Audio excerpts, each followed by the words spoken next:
Bienvenue sur Ami Parcours, le podcast. Je m'appelle Yannick et j'ai le plaisir de t'accueillir sur cette plateforme qui a pour but de mettre en lumière et valoriser les parcours de vie. Curieux de nature, ouvert aux rencontres, à l'échange avec mon prochain, j'ai décidé de créer ce programme afin de partager avec toi ces conversations enrichissantes, inspirantes et pleines de vie. Un nouvel épisode sera publié un vendredi sur deux. Pendant les prochaines minutes, mon invité et moi-même allons analyser son parcours personnel, professionnel ou entrepreneurial pour te donner des clés pour réussir. Alors, découvrons tout de suite cet échange et surtout, bonne écoute.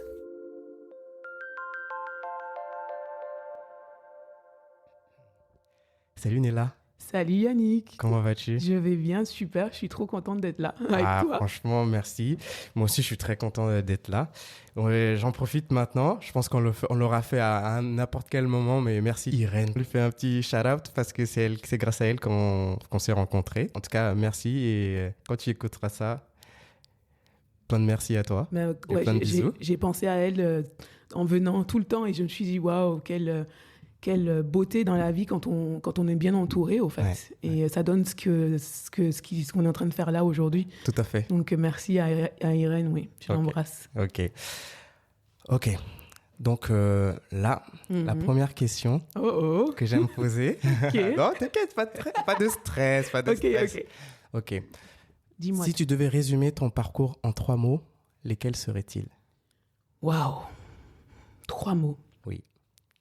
Je suis gentil, j'en dis pas qu'un. Hein. Non, c'est 3. 3, c'est bien. 3, c'est bien. J'aime beaucoup le chiffre 3. Ok. Adaptabilité. Ok. Résilience. Et joie. Adaptabilité. Résilience. Et joie. Et joie. D'accord. Pourquoi adaptabilité? Parce que je suis très, très adaptable. D'accord. Et, comme un caméléon. Ok. Je me fonds dans les environnements. Quand je rentre dans un espace ou un lieu, j'arrive facilement à prendre mes repères, à aller vers les autres. J'arrive à m'adapter dans l'inconfort, dans les zones les zones dans lesquelles je suis pas dans mon habitude, quoi, ou dans mon aisance. Et l'histoire de ma vie aussi, c'est un peu ça. Toute petite, j'ai eu la chance déjà de pouvoir beaucoup voyager. Je pense que ça aide énormément. Je pense aussi. Donc ça, c'est genre vraiment les bases, la fondation de ma personne, parce que j'ai dû partir des endroits auxquels j'étais attachée, rentrer dans un nouvel environnement, me réadapter, rencontrer de nouvelles personnes à l'école, de par le métier de mes parents. Donc, j'avais naturellement déjà... j'ai quand même naturellement appris par la vie à bouger, quoi, de pays en pays, oui. Et à m'adapter. Et donc, je pense que cette compétence m'a suivie au fur et à mesure, quoi, et je l'ai développée au fur et à mesure de mon parcours. Ok. Et pourquoi résilience? Résilience parce que je ne baisse jamais les bras, quasi jamais les bras.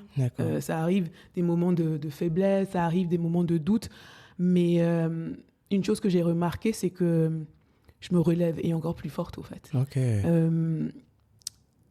Et pour moi, c'est ça la définition de la vie.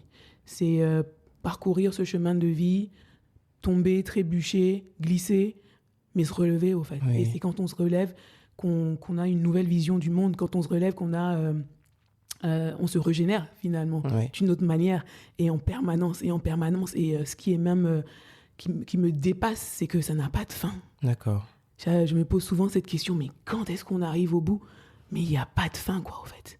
Et quand on voit un peu qui on est, ou qui on était, où on en est aujourd'hui, et qui on peut être demain, je me dis, waouh, c'est quoi le bout, quoi? C'est dingue, c'est dingue. Waouh, plein de poésie dans cette réponse. Oh, merci, je fais même pas exprès. Ok. Et pourquoi joie? Joie, c'est le premier mot qui est venu comme ça dans ma réflexion, mais quand j'y pense, j'ai envie de le changer. Ok. Joie, c'est C'est la personne que je suis, c'est vrai. Mais avant même d'être dans la joie, je suis quelqu'un de passionné. D'accord. Donc j'ai envie de changer la On va joie. dire joie, on va faire joie / passion. Passion, Ok, exactement. ok. Si je peux garder les deux, Oui. ouais. Non, parce que tu dégages, tu le dégages, tu dégages une certaine. Ça se voit que tu es quelqu'un de joyeuse, un rayon de soleil. On en a déjà parlé au téléphone. Et c'est vrai que tu as l'air aussi d'avoir de la passion. Donc bon, tu nous diras tout ça. Et de toute façon, on va revenir sur tout ce que tu as dit, le voyage, le fait d'avoir beaucoup voyagé, on va revenir sur tous ces mots. D'accord. Et sur l'histoire liée à ça. Mais déjà, pourquoi déjà on tease un peu la suite, quoi. D'accord. Ok, passion. Okay. Pourquoi passion, du coup? Ma passion, parce que je m'investis à 100% dans ce que je fais à chaque fois. Et ce que je fais, c'est ce qui est important pour moi et l'impact que j'ai envie de donner aux autres. Et faire des choses à moitié pour moi, c'est ne pas les faire avec cœur. Et donc, quand on est en plein dans le cœur, pour moi, c'est une manière d'être passionné par ce que je fais. Je me laisse guider par cette joie, ce cœur qui m'anime, qui me fait vibrer. Et je me donne à fond, quoi, parce que je me dis, chaque instant est unique. On n'a qu'un moment pour être comme toi et moi là aujourd'hui. Ça va peut-être jamais se reproduire. Tout à fait. C'est un moment unique. Donc oui, j'étais un peu stressée parce que j'ai envie de me donner à fond. J'ai envie que tu ressentes ce que je ressens. Oui. J'ai envie que cet instant reste mémorable. Et je me dis, oui, mets du cœur dans ce que tu fais et essaie de communiquer cette vibration aux autres autour de toi pour comprendre cette subtilité, ce moment unique qu'on est en train de partager. D'accord. Et ça, c'est dans presque tout ce que je fais. Même en mangeant, je mange avec passion. En fait. Mes sœurs ou mes parents, ils disent à chaque fois, mais j'ai jamais vu quelqu'un qui est aussi content de manger à chaque fois. Et elle parle tout le temps de bouffe et elle est tout le temps... Et oui, mais j'ai une joie dans le cœur quand je fais les choses. D'accord. Et je les fais complètement. Même en lavant les assiettes, en les déposant, c'est waouh, il faut que ce soit bien fait, etc. Faut pas que ça déborde. Bon, quand je suis fatiguée aussi, bon, là, c'est l'effet inverse, mais je laisse tout. Mais c'est vrai que quand tu es bien chargé, quand je suis dans mon pouvoir, c'est magnifique à voir et j'aime ça, donc je continue à l'être. Ok, super, ouais. Super, ok. Très bonne question. Merci. Du coup, là on va parler de Nella. Est-ce que tu peux te présenter du coup? Qui est Nella? Bonne question. Je suis encore à la quête de qui je suis. Okay. Mais ça va être intéressant de pouvoir comment, à mi-parcours, tu te définis. Mais ça tombe très bien parce que le nom de ton podcast, c'est vraiment ce chemin de vie qu'on mène. Tout à fait. Avant, j'aurais dit, quand j'étais plus jeune, j'aurais peut-être dit ouais, je me connais très bien, nanani, nana, et que je sais où je vais. Mais au fur et à mesure que j'évolue, je grandis, j'apprends, je suis éveillée, curieuse. Je me dis, j'ai pas fini d'apprendre de me connaître, quoi, finalement. Bien sûr. Et il y a encore des choses que je ne sais pas de moi, même si j'ai déjà pas mal d'expériences, de parcours de vie derrière moi. Donc Nella, c'est une jeune fille qui est née au Bénin. D'accord. Cotonou, CTN comme on dit. Elle n'a pas vécu très longtemps au Bénin parce que voilà, on voyageait beaucoup avec la famille, mon père et ma mère. Et j'ai 4 sœurs. 4 sœurs magnifiques, adorables, chacune aussi différente. L'une que l'autre. Voilà, exactement. Mais une chose qui est très merveilleuse dans notre relation, c'est que même quand les gens nous voient, ils mettent toujours en avant et ils ressentent toujours cette complicité qu'on a entre nous. Et je ne sais pas comment mes parents ont fait et quel genre... on est tous éduqués, hein, mais finalement, il y a quelque chose d'assez spécial qui s'ancre dans notre cocon de 4 jeunes filles. D'accord. Et après, bon, il y a bien entendu des moments difficiles comme tout le monde, hein, mais l'essence même de notre relation a été basée sur une très bonne fondation, je trouve. Et solidarité, on essaie de se respecter au maximum, on essaie d'améliorer. Il y a de bonnes intentions derrière. D'accord. Et l'encouragement des unes et des autres, quoi. Et ça, c'est beau.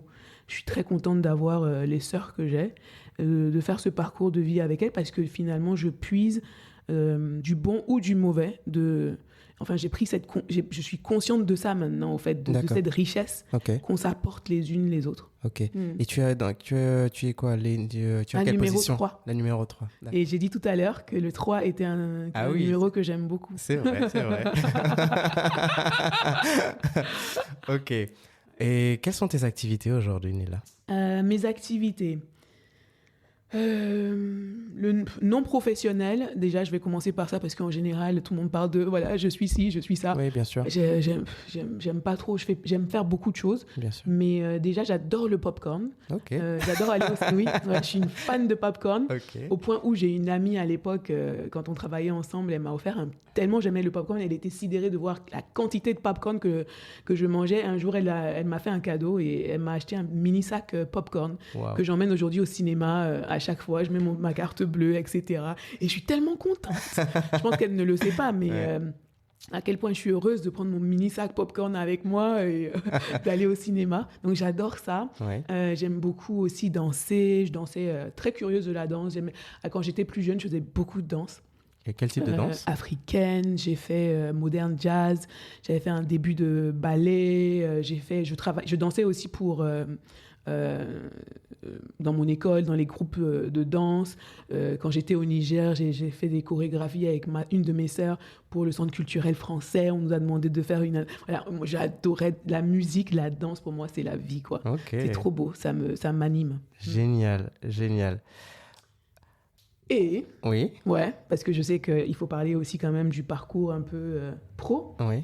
Nela, dans son parcours professionnel, elle est... Ah, excuse-moi, hein, je m'emporte là. Je suis en train de réfléchir en même temps. Non, tu es là. Ah là là, je sais pas quoi dire. Nela, dans son parcours professionnel, j'ai fait beaucoup de choses. Oui. Je peux t'aider? Oui, aide-moi. Parce que j'ai fait mes devoirs, si on peut dire ça comme ça. Ah bon? Oh my gosh! Je sais que... Bon, tu m'en as parlé aussi. Ouais. Les choses en tout cas qui m'ont marqué, donc on va dire dans ton parcours professionnel, c'est déjà, je pense que tu me l'as dit, c'est par ce biais-là que tu avais rencontré Irène. Tu as été dans les achats, tu as été acheteuse. Donc ensuite, là je sais qu'aujourd'hui tu as fait une école de commerce, c'est ça? Oui. Tout à fait. Oui. Donc bon, on va dire / parcours professionnel / post-bac, si on peut l'appeler ça comme ça. Ouais. Ensuite, là aujourd'hui tu fais du coaching. C'est ça, oui. Et tu es également consultante dans le domaine de l'accompagnement à la transformation. Culturelle, oui. Oui. Transformation culturelle. Ouais. Ah, j'adore. Des organisations, oui. Entreprise, association, tout type d'organisation. Non, entreprise principalement. Ouais, on va dire ça. J'ai fait un bac L. Ok. J'ai ensuite fait un BTS. J'étais douée en langue, donc j'ai fait un BTS assistante trilingue. Ok. Après, donc, j'ai commencé à travailler tout de suite dans des projets, parce que les projets, c'est à l'international. Donc, ma première... j'ai fait un stage à l'ONU à un moment en Allemagne, parce que je croyais que c'était vraiment ma voie. Je me suis rendu compte que non, ça ne m'intéresse pas trop d'être dans une organisation et ce genre de choses. J'avais envie d'animation, quoi, de vivre des choses, que d'être dans un bureau enfermé juste après mes études. Donc là, j'ai commencé à travailler et à faire des missions d'entreprise, etc., dans le domaine minier. Ok. Oui, ça j'ai vu aussi. Je suis allée sur un projet minier à l'époque et j'ai travaillé en tant qu'assistante pendant plusieurs années. Et ensuite, je me suis rendu compte que c'est bien, mais j'ai pas envie d'en rester là, au fait. J'ai rien contre le métier, mais je vivrais autre chose. J'ai appris beaucoup de choses et je suis très heureuse de passer par là parce que ça m'a servi énormément plus tard. Je sais que j'ai acquis des compétences que d'autres personnes n'ont pas pu, parce qu'ils ne sont pas passés par cette case-là. Et quand on est manager ou etc., quand on a été assistante et on a été sur les fonctions support, il y a beaucoup de choses qu'on ne sait pas et qu'on ne voit pas ou qu'on ne comprend pas. Et moi, j'avais emmené ça avec moi. Mais je savais que j'avais envie de plus. Donc, j'ai poursuivi mes études en école de commerce. Ok. Et là, j'ai fait l'ESG en tant que responsable du commerce international, enfin à l'international plutôt. Et ça s'est super bien passé. J'ai continué à faire mes stages d'entreprise, travailler dans le domaine minier, puisque j'aimais beaucoup ça. Et j'ai eu une super opportunité où une société américaine dans le domaine minier a voulu m'embaucher. Et je me suis dit, mais je suis encore à l'école, c'est pas possible. Et donc là, j'ai eu une sorte de déclic. J'aurais dit, ouais, mais si vous voulez bosser avec moi, il faut que vous me preniez à temps partiel. Et voilà, quoi. Et je ne m'attendais pas du tout à ce qu'ils disent oui. Ils m'ont dit, bah oui, ok, on te prend. J'ai dit, mais c'est quoi ça? C'est dingue. Qui aurait cru? Ok. Attends, pour qu'on suive bien, là, du coup, ça, tu étais sur quelle partie? Parce que là, en fait, je vois qu'une des choses clés que j'ai entendues dans ton introduction et dans ta présentation, c'est que tu as beaucoup voyagé. Je pense que pour qu'on suive bien ton parcours, il faut que tu nous donnes où j'étais. Je dirais, l'image qui me vient, tu me donnes des punaises pour qu'on puisse toujours te suivre. Le gros map et voilà, tout. Bah, en fait, là, on va te suivre sur un map monde, comme je parle avec ma fille et tout. Ok, donc du coup, là, tu étais sur quelle partie du globe? Comme ça, on suit. Merci d'avoir clarifié ce point. Donc là, je suis en France. Ok. Voilà. Okay. Donc, né au Bénin. J'ai grandi aux États-Unis, à Washington, D.C. Je suis restée à peu près 8-9 ans là-bas. Et donc, de là, je suis partie des États-Unis au Niger, à Niamey. Je suis restée 2 ans. Ensuite, je suis partie en Allemagne, où je suis restée 4 ans. Ensuite, France, où je suis restée une vingtaine d'années. Et ensuite, j'ai atterri au Luxembourg. Et maintenant, je suis entre... Luxembourg et la France. Voilà, un peu des deux. Et donc, cette partie de ma vie-là, où je travaille à temps partiel pour une société minière pour un projet en Afrique, parce que moi j'avais toujours une envie de bosser avec mon continent, puisque j'ai été éloignée de mon continent. J'étais très attirée à contribuer en retour déjà très jeune. Et j'ai dit oui, c'est super intéressant, etc. Et donc j'ai commencé à bosser avec eux. Ils ont dit oui, au fait. Donc pour moi, c'était même pas possible. Je m'attendais vraiment pas à ça. Et donc j'ai eu un contrat à temps partiel. J'étais en école de commerce. J'avais déjà certaines matières que je maîtrisais. Donc j'ai réussi à négocier une sorte de souplesse où je passe mes examens. J'avais pas nécessairement besoin de venir à tous les cours. Et donc ça m'a permis de faire un planning 2 jours d'entreprise, 3 jours en cours, quoi. Même si c'était pas le système de base. Mais c'est pour dire que quand quelque chose doit avoir lieu, il y a tout se met en place pour que ça se passe. Et ça s'est passé comme ça. Je suis restée avec eux, j'ai travaillé sur ce projet-là, j'ai commencé à voyager, à aller en Guinée-Conakry pour le projet. Et ensuite, ça faisait à peu près 7 ans que j'étais dans ce milieu-là. Et je me suis dit, mais est-ce qu'il n'y a pas autre chose ? Je me dis, 7 ans, projet minier, c'est vrai que c'est intéressant, etc. J'ai vécu des hauts et des bas. J'ai vu des choses qui ne me plaisaient pas, d'autres choses qui me plaisaient. Les différences, les différences de traitement culturel, mais aussi de traitement des personnes. Une personne black qui va en Afrique est traitée complètement différente d'une personne européenne qui va en Afrique, que ce soit contractuellement, que ce soit sur le terrain. Et on voit beaucoup de choses qui peuvent même être très choquantes, qu'il faut à ce jeune âge-là digérer, au fait. Donc je commençais à me rendre compte que j'étais dans un monde où il y avait de l'injustice et c'était bien visible, bien palpable, quoi, au fait. Et pas beaucoup de réactions par rapport à ça. Donc ça m'a quand même déchirée et j'ai commencé à avoir une envie de me séparer de ce milieu-là parce que j'ai pas intervenu sur certaines choses que j'ai vues, que j'aurais peut-être pu faire plus, mais j'ai pas fait... ce que je voulais au fond ou ce que je ferais aujourd'hui au fait avec plus de maturité. Donc j'ai fait ce que je pouvais, j'ai pas fermé les yeux là-dessus parce que je suis quand même indirectement une justicière finalement à la quête de la justice et bon voilà, je me suis séparée de ce milieu-là et j'ai voulu tenter autre chose. un autre domaine d'activité, etc. Donc, j'ai fait un bilan de compétences. Et bien sûr, le discours qu'on me disait, c'est « Ouais, mais t'es dans le domaine minier, tu peux pas faire autre chose. En France, on est vraiment dans des cases. Il faut rester sur son corps de métier, dans son industrie. » Et donc, quand on me dit ça, c'est l'effet inverse que ça fait chez moi, au fait. Je me suis dit « Mais attends, il n'y a pas de règle. Si j'ai envie d'aller dans une autre industrie, je vais le faire. » Et j'étais pas encouragée. Hein. Les RH ou les personnes qui faisaient les bilans de compétences disaient « Ah non, mais ça va pas marcher, etc. » Et j'ai décidé de changer d'industrie. Je suis allée dans une industrie plus proche du minier, dans la métallurgie. Donc là aussi, j'ai appris beaucoup de choses, plus d'expérience. Là, je faisais un peu de commercial et marketing. Et encore une fois, un peu plus d'injustice, un peu plus de traitement d'inégalité, de différence. Et je me dis, mais c'est quoi ça? Et je ne tolérais pas certaines choses, au fait. Et là, j'avais vraiment envie de me séparer de ce monde un peu, entre guillemets, de construction masculin, quoi, tu vois. Et on m'a dit encore une fois, bah non, tu vas pas y arriver. Et non, j'ai fait ce qu'il fallait.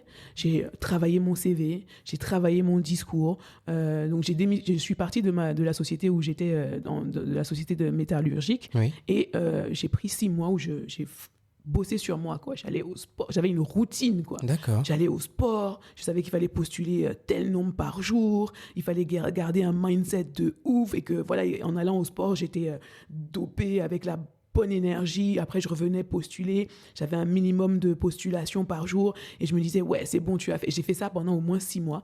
Et boum, je suis tombée. J'avais envie de vraiment changer d'industrie. Hein, donc, je suis passée des mines à la mode. Ok.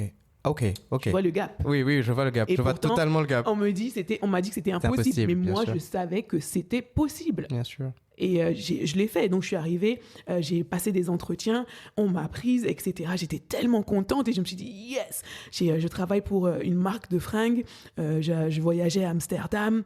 Et en plus, ça collait très bien avec ma personnalité. Je mettais des jeans, etc. Et donc, c'était dans le retail. Okay. Et j'étais contente et tout. J'étais dans mon élément. Et pendant ce temps que je postulais aussi un peu partout.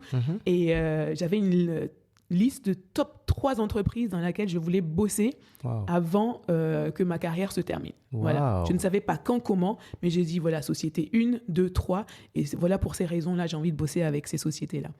Et je suis contente, je suis dans le retail et 6 mois après, j'ai une des sociétés dans les top 3 qui m'appelle.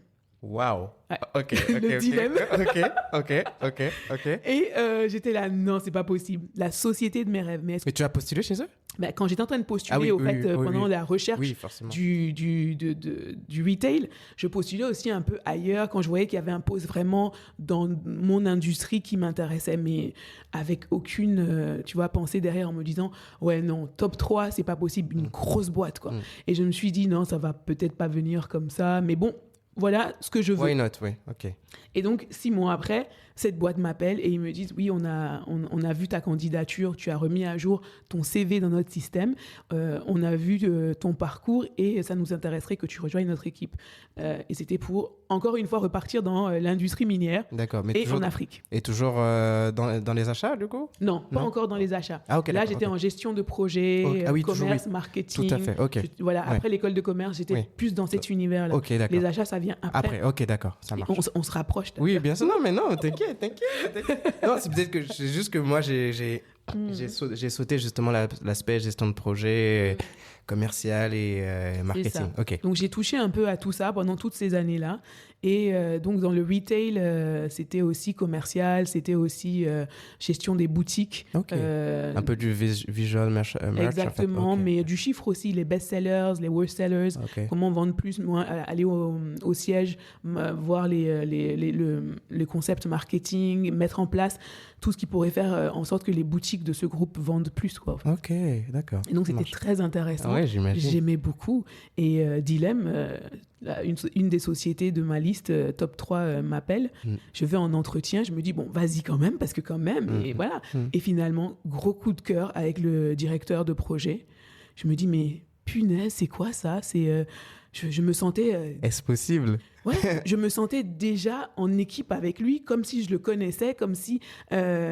Et je me suis dit, waouh, j'ai eu cette personne, il m'inspire, quoi. Au fait, il y avait quelque chose à cet entretien. Limite un coup de foudre professionnel, quoi. Mais c'était carrément ça. Et j'étais tellement à l'aise. Et j'ai appris après que c'était réciproque pour lui. Ouais. Parce que la RH m'a appelé et elle m'a dit, mais il ne veut personne d'autre que vous, au fait. Waouh.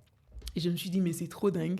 Et donc là, je suis heureuse de l'autre côté. Comment annoncer ça? Oh là là. Je me souviens encore, j'étais à la fête de lancement d'un produit qu'on avait fait. Tout le monde était super content, s'amusait. On est là, on est trop contente de t'avoir et tout. Et j'étais là, oh my gosh. Oh my gosh. Je vais devoir Si me séparer. Voilà, je vais devoir. Donc moi, je ne m'amusais pas ce jour-là, mais je voyais que tout le monde autour de moi s'amusait et c'était un déchirement pour moi. Bien sûr. Et mais quand même, j'ai dû faire ce choix-là et j'ai beaucoup hésité. Pourtant, c'était écrit que voilà, si cette société venait, j'allais y aller. Mais j'ai eu cette période de doute. Et pendant 1 mois, j'ai gardé ça pour moi. Je travaillais le truc, qu'est-ce que je fais, décision de vie. Et finalement, j'ai accepté de repartir Là-bas. avec le coup de cœur. Ok. Et donc, j'ai suivi cette passion qui m'animait. Oui. Et j'ai rejoint le groupe, un groupe minier, top 3 mondial, Ok. un groupe australien. Et j'ai commencé à travailler en gestion de projet chez eux. J'ai vite évolué en team lead. Ok. Et ensuite, gestion de projet culturel. Ok. Donc, je travaillais avec des consultants qui venaient déployer la transformation culturelle sur notre projet.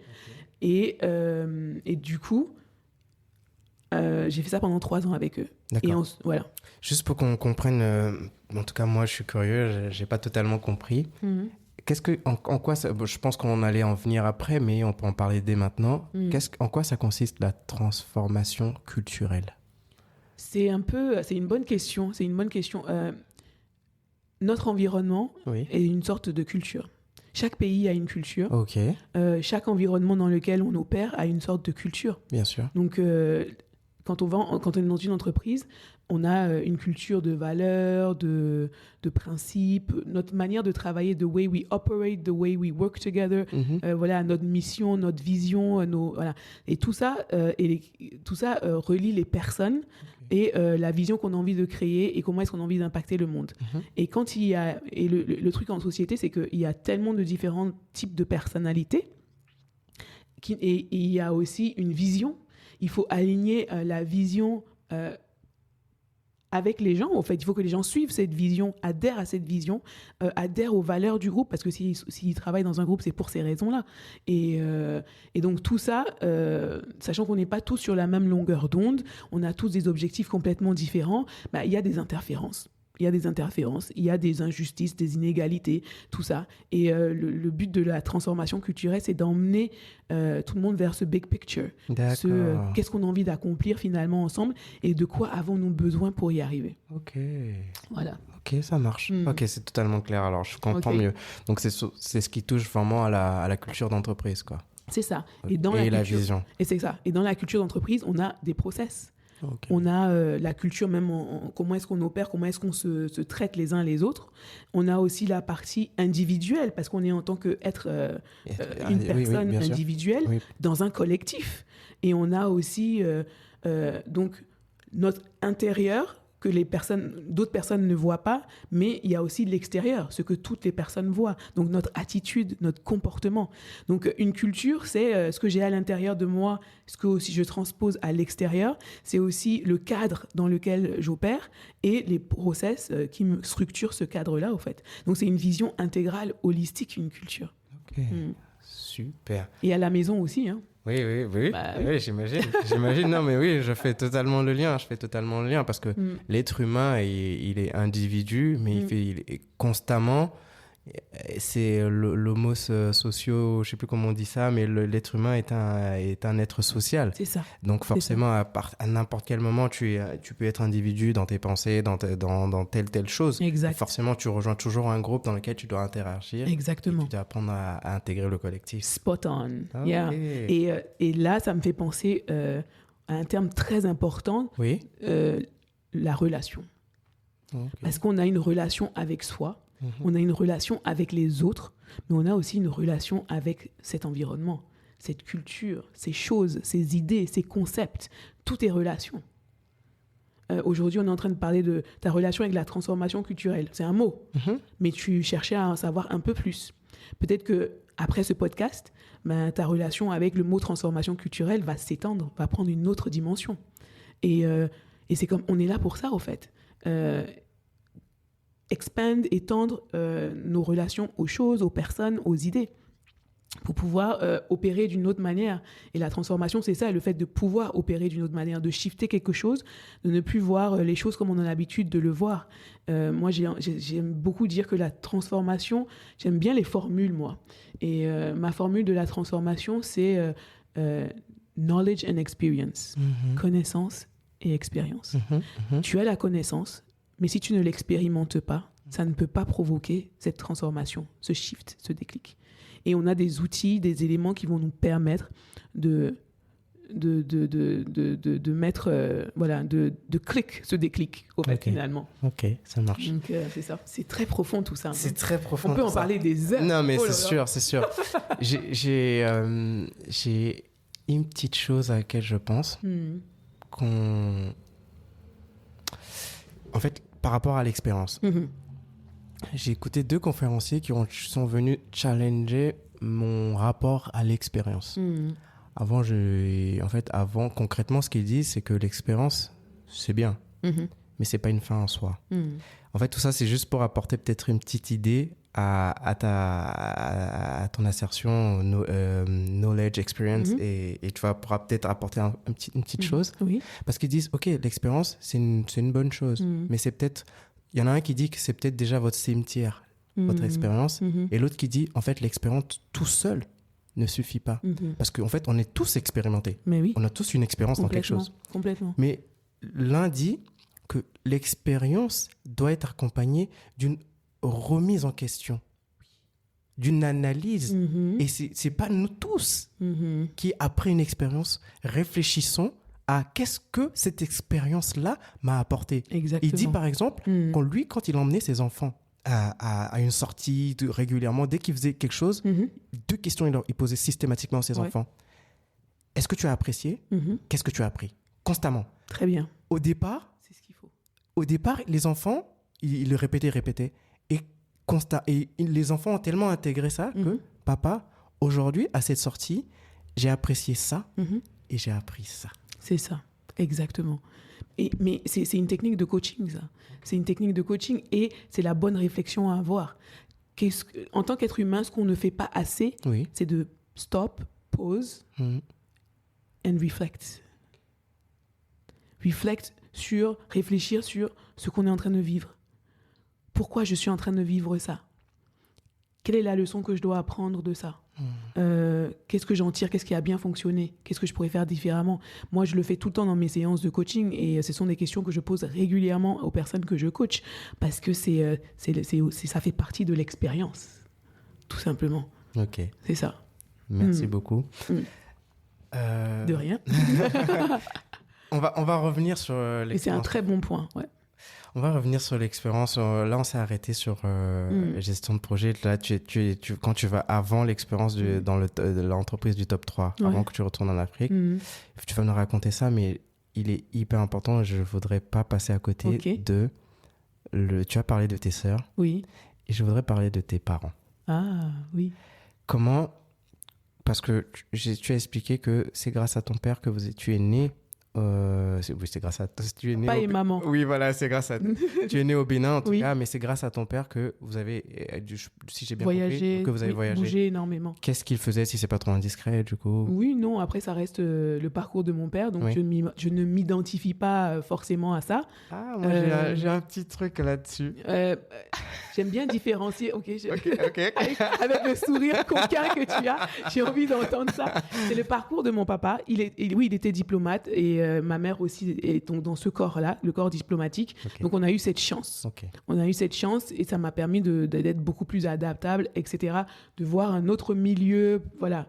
Et je ne peux pas. Et je suis très très fière du parcours et de mes deux qu'ils ont eu tous les deux parce que ils ont aussi, comme on dit, travaillé en teamwork, quoi, travail d'équipe. C'était un exemple de teamwork. Quand on dit teamwork makes the dream work, aujourd'hui on est. Je pense à ça en fait. Et le résultat de qui nous sommes aujourd'hui, c'est grâce à ce dream work qu'on voyait, cette solidarité, cette communication entre eux. Moi, je ne me souviens pas une fois jeune, voir mes parents se disputer devant moi, quoi, au fait. Un simple exemple. Tu te disputais avec une de tes sœurs, vous vous demandiez pardon. Et des fois, ça te déchire, t'as pas envie, quoi. Tu te dis, mais pourquoi je vais m'excuser? Ça m'énerve. Non, j'ai rien fait, mais il y a toujours une part de quelque chose. Voilà, dans un conflit, c'est pas noir ou blanc, c'est pas tu as raison, tu as tort. Et donc, nous, ils nous apprenaient à s'excuser. Que tu aies raison ou pas, c'est pas ça le problème, en fait. C'est que tu as blessé l'autre ou il y a quelque chose qui s'est passé et vous n'êtes pas d'accord. Donc, excusez-vous tous les deux. Et je peux te dire que je me souviens encore des fois quand au point que j'étais là, mais je la déteste. J'étais fâchée, ma sœur. Mais finalement, ça nous rapprochait encore plus. Bien sûr. Et demander pardon aujourd'hui, moi, ça ne me coûte rien. Oui, bien sûr. Si j'avais pas eu cette expérience, je ne pourrais pas aujourd'hui me dire... Ah, mais tu es si à l'aise avec demander pardon. Il y a des personnes qui ne sont pas à l'aise avec ça. Bien, je suis totalement d'accord. Voilà. Donc, tout à l'heure, tu disais qu'avec tes sœurs, vous avez eu une relation et qui faisait que il y a une très bonne fondation. Moi, je fais le lien avec ce que tu es en train de dire là tout de suite. C'est vrai ? Bien sûr. Dis-moi. Parce que tu dis que vos parents vous obligeaient... En fait, l'altercation, le conflit peut avoir lieu, mais sortir du conflit passe par le fait de se demander pardon. C'est ça. Et je fais le lien, je ne sais pas pourquoi, c'est une des premières pensées qui me vient là tout de suite. Pour moi, un des plus grands actes historiques, avant je ne le comprenais pas comme ça, un des plus grands leaders qui a été du 20e siècle, c'est Nelson Mandela. Les gens, je sais pas, moi-même, jeune, je ne comprenais pas, je ne faisais pas cette analyse-là, mais j'ai vu plusieurs films sur lui. Oui. Et c'est là que j'ai compris. Qu'est-ce qui a fait que il y a eu l'Afrique du Sud apartheid et l'Afrique du Sud après apartheid, donc lui qui sort de prison.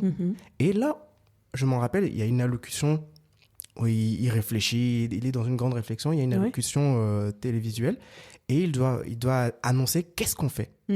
Là, c'est bon, on a libéré le pays, on est en train de changer de système. Oui. Tout le monde, les Africains, les Sud-Africains, de noirs et de ce qu'on appelle de couleur, les Indiens et autres, s'attendent qu'il y ait vengeance. Et lui, il dit, qu'est-ce qu'il dit ? Il n'y aura pas de vengeance. On pardonne. Ok, ça donne ce qu'en fait, on n'en fait pas de l'analyse politique, mais ce qui fait qu'il est rentré, pour moi, ce qui fait que cet homme-là a accompagné son pays à rentrer dans l'histoire, c'est cet acte-là. J'en ai un autre en tête, j'arrive pas à me souvenir où je l'ai vu encore récemment, mais c'est ça en fait. Mais oui. En fait, tu forges des gens à être toujours dans l'aspect de demain. Avançons. C'est ça. Et le pardon permet d'avancer. C'est ça. C'est ça. Et c'est quelque chose de très difficile à faire, hein. Très difficile à faire. Je suis totalement d'accord. My gosh. Mais pourtant, ça nous permet de s'auto-guérir parce qu'il a subi plein de choses qu'on ne peut même pas... 27 ans à casser des cailloux. Énorme, énorme. Et pourtant, il a réussi à surmonter ça pour avancer. C'est un frein, ne pas pardonner. C'est un frein pour soi. C'est un frein aussi pour... les possibilités qui t'attendent dans la vie, quoi, au fait, tout simplement. Bien sûr. Et aussi difficile que ce soit, pardonner ne veut pas dire je tolère ce que tu as fait. Non, pardonner ne veut pas dire on reprend un verre ensemble comme si on était de meilleurs potes. Non. Pardonner, c'est de se libérer de comme on dit en anglais, complete avec quelque chose. Clôturer quelque chose, parce que tout est cycle. Pour pouvoir entrer dans un nouveau cycle. Et dans la transformation, c'est très important. La nature est cycle, nous sommes cycle. Pourquoi est-ce que l'être humain est très répétitif et a besoin de sociabiliser avec les autres ? Parce que c'est des choses, c'est cyclique, c'est un besoin. La nature, pourquoi est-ce qu'il y a des saisons ? Pourquoi est-ce qu'il y a un début et une fin ? Tout est cyclique. Ouais. Et donc, à un moment, si on veut changer les résultats de ce qu'on cherche, comme Nelson Mandela, il faut casser ce cycle. Et le fonctionnement normal, robotique, automatique de l'être humain, c'est par la vengeance. Et il a brisé ce cycle-là en s'ouvrant à autre chose, une autre possibilité, en pardonnant. Et notre vie, c'est ça. Si on comprend ça, on a compris la vie, au fait. Ok. En tout cas, Tu veux me dire là, oh my God, ça m'inspire. Avec plaisir, avec plaisir. Merci. Non, mais en tout cas, je fais le lien avec la relation, forcément. Donc, du coup, ça fait naître une relation avec tes sœurs qui est forcément fusionnelle, qui est, je dirais, en bonne intelligence, bienveillant, généreux. Tu vois, c'est forcément ce que ça fait naître. Et ça, c'est les choses que j'essaie de donner à mon petit niveau à mes enfants aussi, tu vois. Parce que j'ai compris que la clé, c'est ça. C'est ça. Ok. Waouh. Quelle conversation. Oh non, mais avec plaisir. Ok, donc là, du coup, je voulais un peu connaître du coup le background de ton... Donc, en fait, comment... l'univers me dirige. Oui, en fait non, je t'ai posé la question par rapport à ta famille, tes parents. Et bon, déjà tu m'as parlé un peu de leur métier, tout ça. Moi, comme je te disais, il y a forcément un lien. Hein, mais non. Là, peut-être que ça me vient pas tout de suite, mais t'inquiète que je t'écoute tellement que ça va venir. Non, mais il y a un lien. Il y a toujours un lien. Au fait, quand on se pose la question, pourquoi est-ce qu'on est là? Oui. Il y a une raison. Oui. Il y a peut-être une chose dans leur parcours. En fait, moi, je fais souvent pourquoi je dis il y a un lien. Peut-être que en regardant tes parents se mouvoir dans leur métier, dans leur exercice, activités diverses, d'ailleurs professionnelles que tel temps personnel. Et il y a un trait de caractère. Bien sûr. Il y a une chose que tu vas voir, qui va te pousser à te dire, je veux faire quelque chose qui me permet d'être ça ou de ressembler à ça. Oui, je vois ce que tu veux dire. Après, moi, par exemple, une de mes sœurs était très intéressée parce que mon père, il faisait la diplomatie. Okay. Elle ne l'a pas fait, mais finalement, elle le fait. On ne reproduit peut-être pas exactement ce que nos parents font, mais oui, il y a des aspects de leur métier, de leur comportement qui peuvent qui peuvent nous inspirer. Oui. L'éducation fait partie de ça, au fait. Savoir être ouvert. La diplomatie, c'est beaucoup d'ouverture, c'est de la négociation. Ma mère, à côté, c'était du relationnel. Voilà, mettre en place des choses, des actions, des associations, travailler avec les autres femmes diplomates pour faire des choses, au fait. Donc, ils sont constamment dans l'action, dans la création. Oui. Et ça, on pick up naturellement, en fait. Oui. On comprend que les choses bougent. Les choses bougent. Et que quand on dit les choses bougent, ça nous emmène à comprendre que le monde est constamment en mouvement. Oui. C'est le seul truc qui ne s'arrête pas, quoi. Oui. Quand est-ce que ça s'arrête? Non, jamais. Donc, si ça ne s'arrête jamais, comment est-ce qu'on s'intègre à tout ça? On s'adapte. C'est ça. C'est que ça. Et donc, oui, le message clé de ce que peut-être moi j'ai pris de tout ça, c'est ce que je viens de partager là. Et il n'y a pas de situation parfaite, il n'y a pas de situation statique. Tout bouge. Okay. Tout bouge. Et quand on est en mesure de s'adapter à ce qui bouge, c'est là qu'on se révèle, au fait. Ça, je fais le lien avec l'adaptabilité. Ok. Et du coup, donc tu nous parlais de ton arrivée dans l'entreprise dans le top 3. Okay. C'est ça. Du coup, dis comment ça s'est passé, cette expérience? Super. Donc, je travaillais avec une personne que j'admire énormément, un groupe de personnes. Je me suis bien intégrée.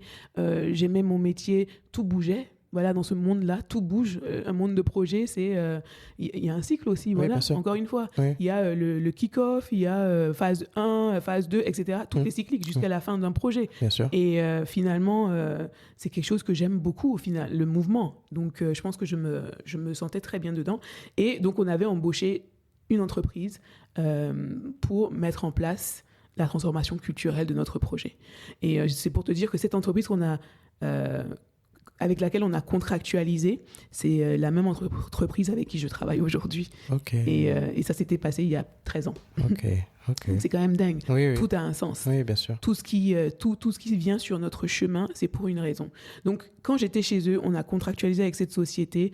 Donc, moi, j'étais la chef de projet pour mettre tout ça en place avec eux en tant qu'intervenant. Et on est allé en Guinée pour pouvoir lancer le kick-off d'un workshop de dirigeants. Et finalement, le consultant qui devait venir animer, ils étaient deux, un anglophone et un francophone. Le francophone n'a pas eu son visa et ne pouvait pas venir. Donc, mon directeur de projet, il s'est tourné vers moi, il m'a dit « Néla, on a besoin de toi ». J'ai dit « Mais non, je suis désolée, moi je ne suis pas consultant de transformation, je ne sais même pas de quoi vous parlez. Je sais qu'on est en train de mettre tout ça en place, mais je n'ai pas le savoir nécessaire pour me mettre devant 100 personnes ou je ne sais pas quoi, pour pouvoir parler de transformation culturelle. » quoi. Oui. Ils ont dit « Oui, mais les gens sont déjà invités, je compte sur toi, Néla. Si je sais pas que je n'ai pas envie de ne pas te donner le choix, mais là, on n'a pas le choix. » Oui. Donc voilà les slides. Ok. Et à demain. Voilà. Ok. Donc, j'avais une après-midi pour bûcher des slides, comprendre l'essence des choses. J'ai eu un coaching avec le deuxième consultant anglophone parce que lui, il était anglais et moi, je devais faire la partie en français. Ok. Et donc, il m'a briefé. J'ai lu mes slides le soir, très tard. Et boum, le lendemain, 2 jours d'affilée. À la fin de ces 2 jours-là, mais les gens, ils me regardaient je n'oublierai jamais de toute ma vie. On est venu me serrer la main et me dire merci. Et je ne comprenais pas ce que je venais d'offrir à ces gens-là. Mais c'était une émotion qui m'a... soulevé. Oh my God. Oh my God. J'étais remplie de quelque chose. Hein. C'était beau. J'étais touchée. J'étais là, mais qu'est-ce qui vient de se passer là? Parce que autant je viens de livrer quelque chose où j'étais pas confortable, mais autant eux, ils avaient reçu quelque chose et moi aussi, j'avais reçu quelque chose. Et je me dis, mais c'est quoi ce sentiment, cette sensation? Qu'est-ce qui vient de se passer? Et là, je me suis réveillée, au fait. J'ai commencé à dire, mais qui est-ce que je suis? Wow. Qu'est-ce que je dois faire dans ce monde? Ok. Qu'est-ce que j'aime faire? Et voilà. Et là, mon éveil pour ma personne, le développement personnel, la curiosité a démarré. Et là, j'ai commencé à apprendre à me connaître, à apprendre à connaître ce que j'aime, ce dans quoi je suis bien, ce dans quoi je ne suis pas bien. J'ai fait des tests de personnalité, j'adore ça. Je trouve que pour un démarrage, c'est un très bon moyen. Les gens, ils n'aiment pas trop parce qu'ils n'aiment pas investir en eux en disant « Oui, ça coûte de l'argent, je ne vais rien apprendre. » Mais si, ce sont des indicateurs. Et aucun test de personnalité ne se ressemble, mais se complète. C'est ça que les gens ne comprennent pas, au fait. Et il y en a plein à notre disposition. Et j'ai commencé à apprendre sur moi, à m'étudier, voilà. Et à comprendre qui je suis, ce qui me fait vibrer, ce qui ne me fait pas vibrer. Je me posais plein de questions existentielles. Pourquoi est-ce qu'à l'école, quand on fait un dossier en école de commerce avec un groupe de personnes, pourquoi est-ce que lui, il est toujours à la ramasse, il ne veut jamais rien faire? Il y en a toujours un qui veut jamais rien faire. Il y en a un qui passe son temps à rigoler. Il y en a un autre type de personnalité qui va dire moi le plus important c'est qu'on soit ensemble et que voilà qu'on avance sur notre dossier. Il y en a un autre qui va prendre le lead pour dire ouais mais c'est comme ça qu'on doit le faire. Suivez-moi. Il y en a un autre qui va dire vous voulez pas plutôt qu'on aille prendre un café avant Toutes ces personnalités, ces énergies, je me posais des questions. Mais pourquoi c'est comme ça? Et j'ai eu la réponse beaucoup plus tard. Ok. Mais c'est mon parcours, en fait. C'est comme ça que j'ai commencé à susciter plus de curiosité sur le monde qui je suis et dans ce monde, dans ce collectif, au fait. Ok. Et finalement, le projet a dû s'arrêter pour des questions politiques. Ok. Et donc là, j'ai bifurqué aux achats. J'ai une amie, très bonne amie à moi, avec qui aujourd'hui, bon, avec la distance, tout le monde, voilà, on ne se fréquente pas forcément autant qu'avant. Mais elle a pensé à moi, au fait. Elle m'a dit, mais Néla, elle était dans les achats, elle, côté logistique. Et elle a dit, et je disais, mais qu'est-ce que je vais faire maintenant, au fait, parce que le projet s'est arrêté. Je sais que j'ai envie de développer mes compétences dans ça. Encore une fois, j'ai fait ma liste de 3 compétences que je voulais développer. J'aime beaucoup le chiffre 3, finalement. Et donc, j'ai dit, voilà, je veux me développer en négociation. J'ai envie de me développer. Et bizarrement, quand elle est venue me voir, elle a dit, il y a un poste aux achats, je te verrai trop dedans. J'ai dit, ouais, mais qu'est-ce que ça... Voilà. J'ai demandé un job description et je me suis dit, il y a de la négo. C'était dans mon truc, oui, que tu voulais développer. dans ma liste. Oui. Il y a du relationnel. ah ouais, et il y a un troisième point, mieux, les contrats. J'étais pas à l'aise dans ça, mais j'étais quand même curieuse de voir comment est-ce que, voilà. Et finalement, je me suis dit, bon, ben, vas-y, fonce, ose, quoi. Mais j'avais peur. Mais je suis quand même allée. Et je dis merci à ma copine qui a pensé à moi, qui m'a ouvert les chakras sur cette possibilité. Oui. Et du coup, je suis allée, j'ai passé un entretien en interne, ça s'est super bien passé, et boum, j'ai intégré les achats. C'est comme ça que j'ai intégré les achats. D'accord. Et je suis restée dans les achats 10 ans à peu près. Ok. Et ça s'est super bien passé, quoi. Je me souviens encore de mon premier dossier achat. Ma responsable est venue me voir, elle a dit, voilà le dossier de gestion et valorisation de déchets. Il arrive à terme le mois prochain. Donc tu vas contacter le fournisseur et mettre en place la renégociation du contrat. Je veux moins 12%. Tiens, cadeau. What? Je me suis dit, elle ne m'aime pas, elle. C'est quoi ça? J'ai pas de technique, je démarre dans le métier. Mais j'avais pas compris ce qu'elle faisait. Plus tard, j'ai compris. C'était la meilleure manière d'apprendre, d'expérimenter. Oui. Et aujourd'hui, j'arrête pas de la remercier pour ça, au fait. Okay. Parce que sur le coup, j'étais là, mais c'est pas possible. Qu'est-ce qu'elle me fait comme ça? Elle veut juste qu'on voit à quel point je suis pas efficace ou quoi? Et finalement, waouh! Je suis allée avec le peu que j'avais. J'ai demandé bien sûr des tips, etc. au fur et à mesure parce que j'étais curieuse, creuser, etc. Et finalement, je suis allée négocier mon premier contrat dans un domaine que je ne maîtrisais pas. J'ai réussi à avoir 10%. Pas les 12%. Et je suis arrivée vers elle, je lui ai dit, je suis vraiment désolée, mais j'ai pas pu faire les 12%. J'ai fait 10%, c'est tout. Elle dit, quoi? C'est énorme. Je m'attendais même pas aux 12, au fait, à la base. Ok. Même si tu avais fait 8, j'étais contente, au fait. Okay. Et j'étais là, la pression que j'avais, que je me mettais pour pouvoir atteindre ces 12, alors que elle... Et je trouve que c'était... Aujourd'hui, je lui dis merci. Merci Vanessa, quoi. Parce que... Et elle m'a encore insufflé plein d'autres trucs après, hein, mais... il faut être bien entouré. C'est ce que j'ai envie de dire. Quand on a des personnes qui nous portent vers le haut, il faut rester entouré de ces personnes-là, en fait. Wow. J'apprécie ce que tu dis là, parce que je réalise, en fait, depuis un certain temps, je fais un peu l'analyse.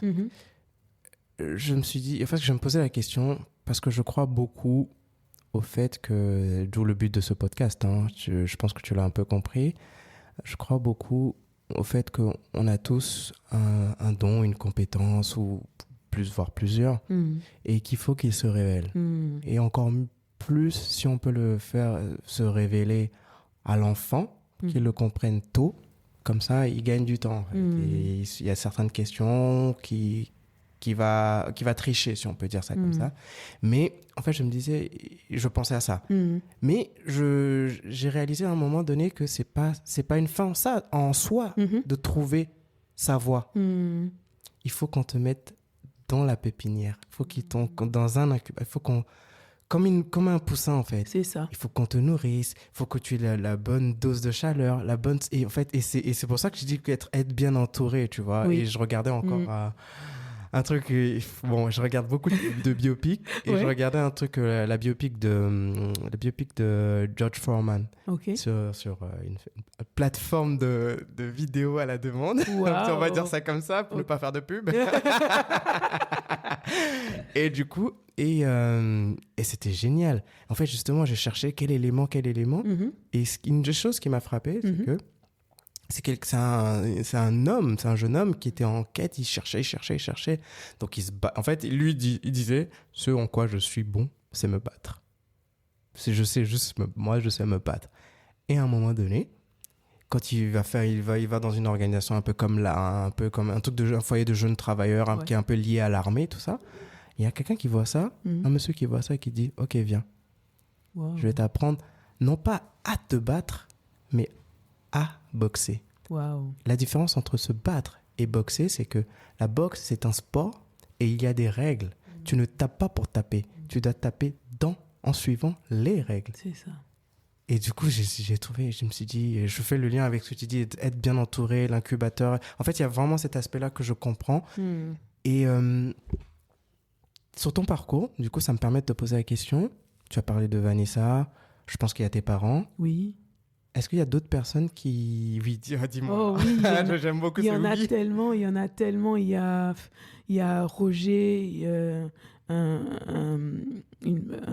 mon mentor. Ouais, Il y a Lélo, celui que j'ai rencontré dans la société minière. ouais. Il y a des amis qui Ok. m'entourent. Je peux même pas citer le nom de toutes ces Toutes, personnes-là, ouais, mais ouais. elles ont toutes contribué à quelque chose dans mon parcours, à éveiller quelque chose en moi, au fait. Ok. Et ce qui est bien, c'est de pouvoir être à l'écoute De ces personnes. de ces signes. Pour moi, tout est signe, au fait. On est guidé, dirigé. Et oui, on a tous des forces. On a tous aussi des points d'amélioration. Et on a tous une sorte d'objectif à atteindre. Mais il faut que cet objectif soit sincère. Il faut en fait, on est tous à la quête de quelque chose, finalement, quand on vient sur Terre. Il y en a qui savent, il y en a qui ne savent pas. Il y en a qui mènent ce cheminement vers des réponses. Et c'est sur ce parcours qu'on se découvre et qu'on découvre le monde. Donc, la question, c'est... Il y a des personnes qui vont écouter ce podcast qui ne vont même pas être à ce niveau d'intégration d'informations, parce qu'ils sont à un autre niveau, une autre dimension, en fait, de compréhension. Et chacun prend le temps qu'il peut. C'est pour ça que parfois, des relations personnelles... ne marche pas parce que vous n'êtes pas sur la même longueur d'onde, vous n'êtes pas dans la même dimension ou dans du même niveau d'éveil spirituel et tout ce qui va avec. Et il faut prendre tout ça en compte. Moi, la vie m'a fait voir et comprendre tous ces aspects-là de la relation. Finalement, le mot qui revient souvent, c'est relation. Oui, tu l'as dit tout à l'heure. Mais oui. Oui. La relation avec soi, les autres, le monde qui nous entoure, les choses, les objets, tout ce qui se passe, la relation avec l'expérience qu'on a, tout ça. Et regarde, un peu là, on discute. Quand tu parles, j'ai une idée qui résonne. Quand je parle, il y a une autre idée qui résonne. Et on parle de notre relation à cette idée-là. Oui. Et et au fur et à mesure, ça donne du sens à quelque chose. Ça donne de la direction, de la clarté à quelque chose. Et on en ressort complètement différent. Tout à fait. Plus en tout cas comme avant.